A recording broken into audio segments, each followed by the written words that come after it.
What is up, YouTube, and welcome back to Lil Jitsu. It's Tracy again, and I fully admit that I may have drawn some of you in with a little good old-fashioned clickbait, but I still appreciate you for being here, and I am going to answer the question, which martial art I believe is the best for self-defense, and which martial art I believe is the worst for self-defense.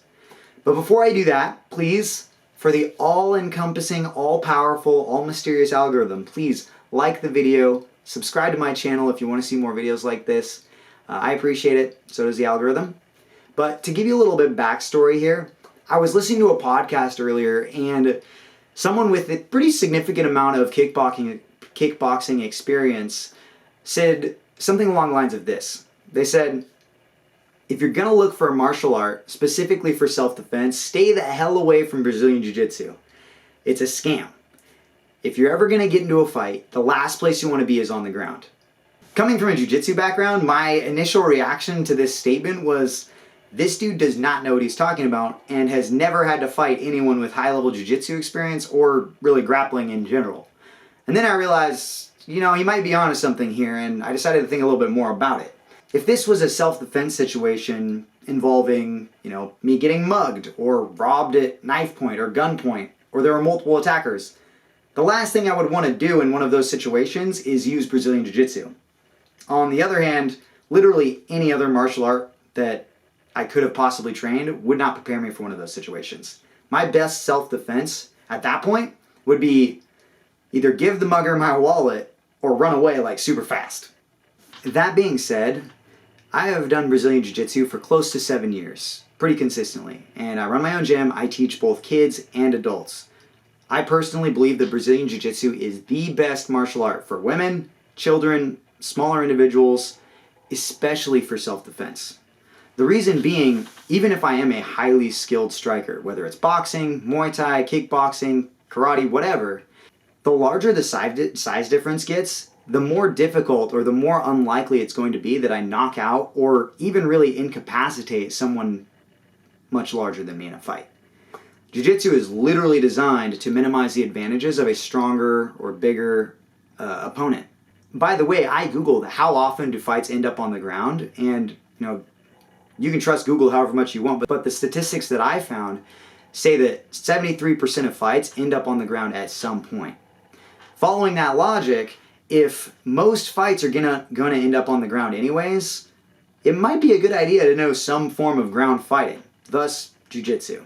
Having been in the gym so frequently over the last 7 years or so, I've seen teenagers submit grown adults.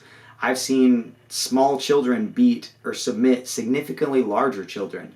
In these situations, there's obviously a big discrepancy in the skill level of the two people involved, but what that tells me is, if a small person is significantly skilled in jiu-jitsu or grappling in general, and a larger person is not, the smaller person's probably going to win, and that's why I would pick jiu-jitsu as the best martial art for self-defense. Regarding sexual assault, a woman is more likely to be assaulted by a man, which means there's probably a pretty big size discrepancy there. A woman who's trained Brazilian Jiu-Jitsu and has skill in grappling has had experience fighting and submitting people and men much larger than them. That's going to better prepare them to defend themselves in a sexual assault situation than having striking experience would.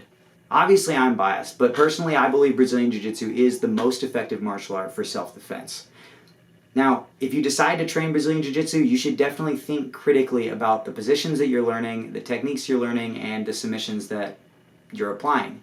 You've got to compare those to what it would look like in a self-defense situation. You don't want to pull guard, you don't want to practice that berimbolo, you don't want to flying armbar anyone because you're going to get smacked into the pavement. Not a good idea. So you got to keep in mind, if you're doing Brazilian Jiu-Jitsu, there's sport Jiu-Jitsu and there's self-defense Jiu-Jitsu. Both are great, and you'll improve in both if you do it, but you've got to keep in mind what you should and should not do in a self-defense situation.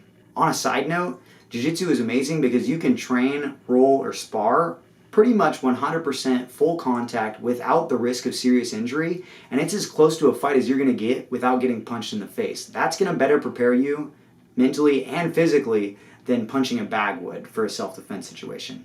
I'm sure you guys were all expecting me to call out a specific martial art as being the worst for self-defense, but ultimately, the worst martial art for self-defense is one that you're not actually going to go to. So find something you're interested in, decide to go to it and go to it consistently.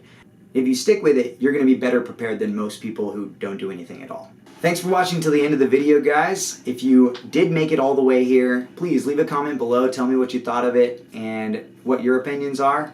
Don't forget to hit the like button if you liked it. Hit the bell notification. Subscribe to the channel if you aren't already. Until next time, stay consistent. Go train.